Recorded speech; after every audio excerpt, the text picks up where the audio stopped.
You know, you'd think that something as simple as checking and your automatic transmission fluid level and filling it up when it's low would be just a piece of cake.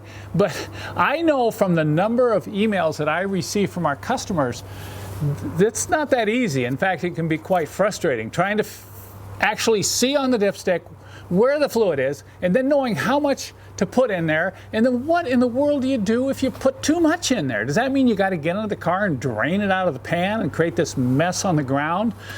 Well, I decided to do a short video series on dealing with transmission filling and measuring woes. And so in part one, let's talk about just reading the dipstick. Now, you should know right away that when you check the level of the transmission fluid, the car needs to be running, the engine and transmission need to be hot, needs to be in park. I'm not going to do that in this video because you wouldn't be able to hear what I'm saying. So just remember that as we're going through this. When you pull the dipstick out, if the engine's not running, it's going to read really high on the stick right there. So you've got to have the engine running. It's got to be idling with the transmission parked to get an accurate reading.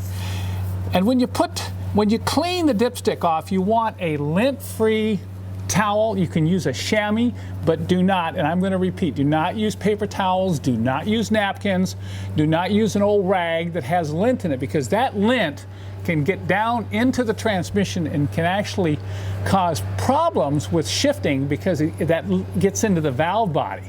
So use a clean, lint-free cloth and thoroughly clean the dipstick. We're talking about totally dry, or you will not be able to get an accurate reading on the marks. You can see the marks right here. There's a low fill mark and a high fill mark.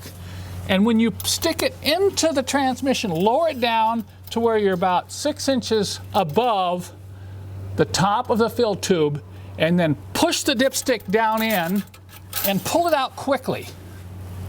And you'll immediately be able to see, and you're going to have to kind of tip it a little bit side to side in the light here, and you can see that it's just above the low level mark. Now when you're trying to add fluid and checking it, it's not going to be accurate because you're going to have fluid in the tube. So if you're adding fluid while the engine's running, you're going to have to let it sit and run for a while. Wipe this dipstick off again and stick it in and pull it out quickly. That's the trick. Put it in, pull it out quickly, and get an immediate reading on these marks with the dipstick in a horizontal position.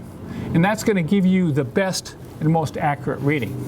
So in part two, we're going to talk a little bit about the frustrations that you might face when you try to fill this tube with fluid. And believe it or not, it can be frustrating.